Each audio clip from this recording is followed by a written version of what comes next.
Hi, good evening. Beautiful evening.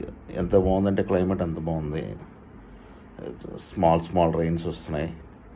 అలా summer కాస్త relaxation అయింది మొత్తం. ఇప్పుడు ఎలక్షన్ కూడా అలా అయ్యాయి కదా. సో ప్రతి పొలిటీషియన్ కూడా అందరూ ఫుల్గా రిలాక్స్ అయిపోయి, కొంతమంది ఫారెన్ ట్రిప్, కొంతమంది జమ్మూ కాశ్మీర్, ఇలా ఎవరికి నచ్చిన ప్లేసుల్లో వారు ఫుల్ ఫ్యామిలీస్తో వెళ్ళి ఎంజాయ్ చేస్తున్నారు.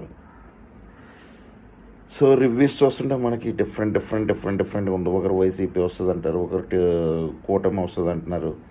బట్ ఎండ్ ఆఫ్ ద డేకి ఏ పార్టీ వస్తుంది అనేది మనం కొద్దిగా సస్పెన్స్గా ఫీల్ అవ్వాల్సిందే. నాకు తెలిసి అనాలిసిస్ ప్రకారం ఏంటంటే ఎన్నికలు చాలా టఫ్ సిచ్యువేషన్. నేను ఆల్రెడీ ముందు వీడియోలో చెప్పాను ఇలా మనీ కోసం అని. ఇప్పుడు సెకండ్ వీడియో ఎందుకు పెడుతున్నానంటే, ఓటర్ నాడి అనేది ఎవడికి ఓటు వేసాడు అనేది కూడా చెప్పట్లే.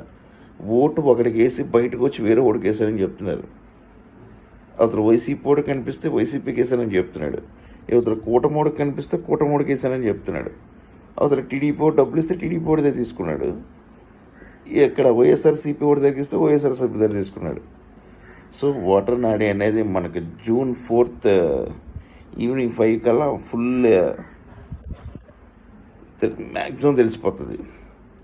సో నేను మోస్ట్ ఆఫ్ దిస్ అనాలిసిస్ ప్రకారంగా నేను ఆలోచిస్తున్నాను ఏంటంటే, అదర్ ఏ పార్టీకి వచ్చినా కూడా మ్యాక్సిమం 95 to 120 సీట్స్ వస్తాయి. ఐదర్ కూటమి కానీ ఐదర్ వైసీపీ కానీ.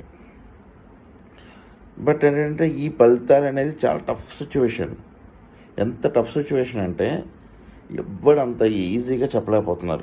అంత ఈజీగా అంటే ఎలా అయిపోయిందంటే, ప్రతి రాజకీయ పార్టీ కొన్ని ఛానల్ కొనేసుకుంది.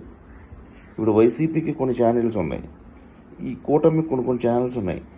సో ఎవరి ఛానల్లో వాడు ఒక్కొక్క రకంగా వేసుకుంటున్నాడు. ఇప్పుడు వైసీపీ వాళ్ళకి సంబంధించిన ఛానల్స్ అన్ని వాళ్ళు వేసుకుంటున్నారు, కూటమికి సంబంధించిన ఛానల్ అన్ని కూటమి వేసుకుంటుంది అనమాట. బట్ సర్వే అనేది చాలా టఫ్ ఉంది. ఇప్పుడు ప్రతి ఒక్కరు చెప్తున్నారు వానికి ఇప్పుడు వైసీపీకి 130 సీట్లు వస్తాయి, కూటమికి 130 సీట్లు వస్తాయని వస్తున్నారు. అది చాలా టఫ్. అది అంత ఈజీ కాదు. June 4th ఎవరికో మాత్రం 120 సీట్ 95 to 120 సీట్స్ వస్తాయి. అది ఎవరనేది సస్పెన్షన్. అది చాలా టఫ్ ఉంది. మెజారిటీస్ కూడా ఎక్కువ ఉంటాయి. మ్యాక్సిమం 1,70,000, 60,000, 50,000, 40,000 ఏమీ రావు.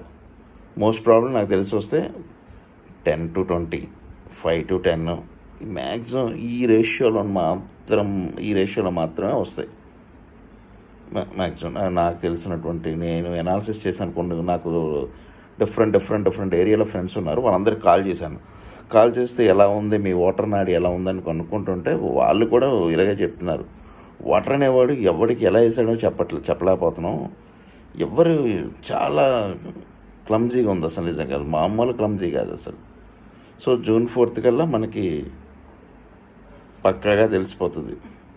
ఒక్కొక్కరి డిఫరెంట్ అనాలిసిస్ ఉంది. ఇప్పుడు వైసీపీకి 120 వేయగలం, కూటమికి 120 వేయగలం. కానీ అనాలిసిస్ చాలా ఈ ఛానల్స్ ఇవన్నీ ఎంత డిఫరెంట్గా ఉంది అసలు. June 4th ఈ ప్రజలు ఎవరికి ఓటేశారనేది కూడా ఎవరికి అర్థం కావట్లే. లోపల వైసీపీ కేసు బయటికి టీడీపీ చెప్తారు, లోపల టీడీపీ కేసు బయట వైసీపీ చెప్తారు. చాలా ఈ 2024 ఎలక్షన్ అనేది చాలా టఫ్ కండిషన్. చాలా టఫ్ కండిషన్ అసలు యాక్చువల్గా అయితే, ఎస్పెషల్లీ ఆంధ్రాలో. మోస్ట్ ప్రాబబ్లీ సెంట్రల్లో వచ్చేసరికి బీజేపీ వచ్చేస్తుంది. మ్యాక్సిమం మంచి సీట్స్ వస్తాయి మోడీ గారికి, అది పక్కాది అనుకుంటున్నాను. మరి ఎందుకంటే మోడీ గారు వస్తేనే మనకి కొద్దిగా బాగుంటుంది ఫైనాన్షియల్గా. కానీ ఇండియా చాలా బ్యూటిఫుల్గా ఉంటుంది ఫైనాన్షియల్ విషయంలో కానీ, ఎవ్రీథింగ్, షేర్ మార్కెటింగ్ కానీ, పెట్టుబడులు కానీ. ఎందుకంటే నాకు తెలిసి మోడీ లాంటి జెన్యూన్ క్యాండిడేట్ మనకి మరి దొరకడు.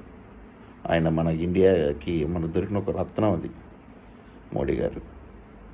అండ్ స్పెషల్ కాకపోయినా I'm the big fan of Modi. అంటే నాట్ ఏ పొలిటికల్ రావాలని నేను మనస్ఫూర్తిగా కోరుకుంటున్నాను. Okay, bye, nice evening.